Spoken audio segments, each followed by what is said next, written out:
All right.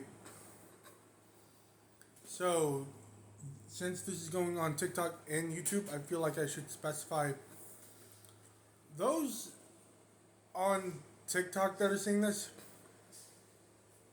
understand why this video is starting like this. But for those on YouTube, TikTok updated, and for some reason when I went to record my video, it took away the option for 10 minutes. So I had to rush through the review. Thankfully, I managed to get my 10 minutes back, so we're going to do a proper review for both movies I saw this past weekend. Real quick, if you like my content, give me a subscribe on YouTube and follow on TikTok. Alright, so everyone who saw the dice roll, first movie we saw this weekend was Creep. And I gotta say, this was a wild ride. For those who don't know, Creep follows Aaron, a videographer who is hired by Joseph to essentially record a video of him before he dies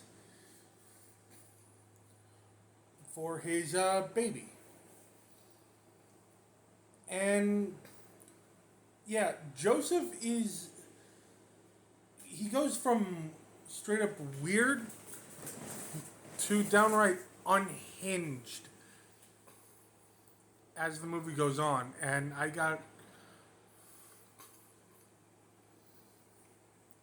dude, this movie works so well because you feel for Aaron and you're suspicious of Joseph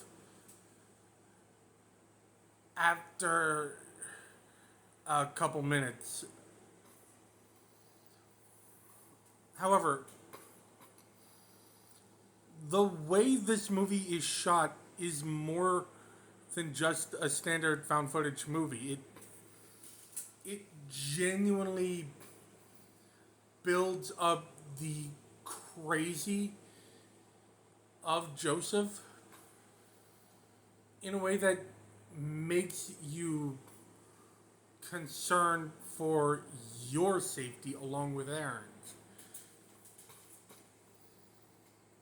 Honestly, the writing is just super well executed, and both stars delivered truly out of this world performances, especially for a found footage movie.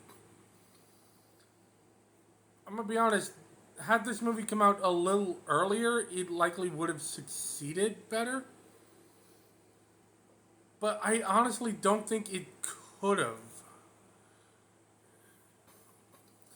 This feels very much like a movie that released in 2014, which it did, but feels timely even today. And with all of that, it really these reviews you see right here, yeah, they're not exaggerating. It is a very fantastic movie. But yeah, with the exception of Hell House LLC, this might be the best found footage movie I've seen. Before you Paranormal Activity and Blair Witch fans come at me, yes, I said it. No, I don't care. This is a 9.5 out of 10. It is on Netflix, and I recommend you go watch it immediately. Now, this one, on the other hand, yeah, if you saw the original 20 for spooky season, you know this was low on the list for a reason. And I'm not even joking. I went into this movie expecting it to be entertaining. I wasn't expecting a masterpiece. I was just expecting something good. And I didn't get that. The concept is interesting, except for the fact that it is yet another grief-stricken horror movie. And unlike most others that I've seen, especially recently, this one doesn't do it all that well. The leads are doing their best. The performances are good, especially together, but that is working with very poorly written characters. On top of that, the scares don't happen. The emotion isn't there. Honestly, the setting's good. Set on a barn, on a farm, or a barn.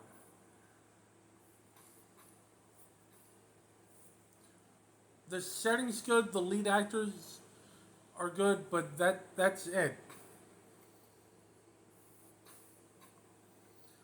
The emotion is very cliche.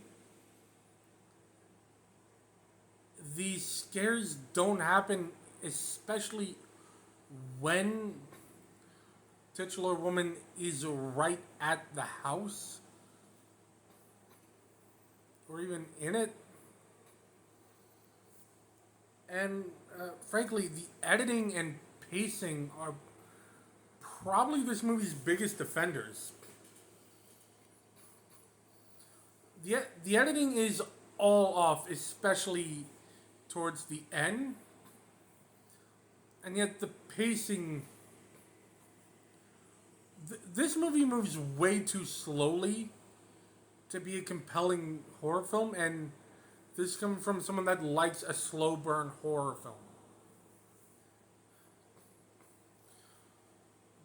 And it just, at the most random and unremarkable times, ramps up and it just feels forced. It really should have been better than it was. But as it stands, the Woman in the Yard might actually be the second worst horror movie I've rolled for spooky season on the dice roll this year.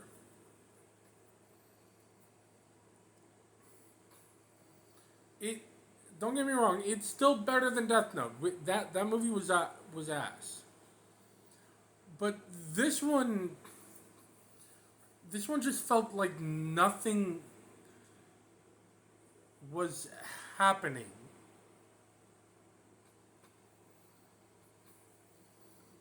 I can see why reviews are bad. I can see why most people that have seen it said it was good. For me, the Woman in the Yard sits at a 4 out of 10. I would not recommend you watch this movie. Alright, so finally managed to get my 10-minute video out for those who like them on TikTok. And as for YouTube, same as normal. This coming weekend, anyone who's on my dice roll knows that Friday I'm going to be watching a movie that I rolled. Saturday I'm going to the movies. Sunday I'll be watching another movie. And again, if you're curious what those Friday and Sunday movies are, I suggest you go watch my dice roll. But yeah, I will be putting this on my weekly movie dice roll playlist after this week's dice roll. So with that being said, y'all stay interesting.